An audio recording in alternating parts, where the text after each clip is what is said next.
Perjalanan angkatan bersenjata Ukraina dengan pengangkut personel lapis bajanya dibayang-bayangi serangan artileri Rusia. Di setiap sudut lajunya tampak disambut tembakan dan ledakan. Hal ini membuat pasukan Ukraina was-was.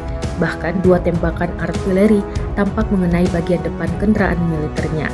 Rekamannya beredar di Telegram pada Jumat 24 Mei 2024. Dalam keterangan unggahan disebutkan, beginilah suasana perjalanan menuju Chasiv melalui mata pasukan Kraken Ukraina.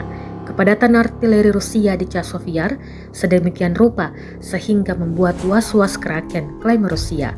Beruntung tak ada korban jiwa dalam serangan ini. Ukraina sendiri mengklaim pasukannya selamat sampai ke tujuan. Rekamannya kini telah menuai berbagai komentar dari warganet.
Download Tribun X sekarang, menghadirkan lokal menjadi Indonesia.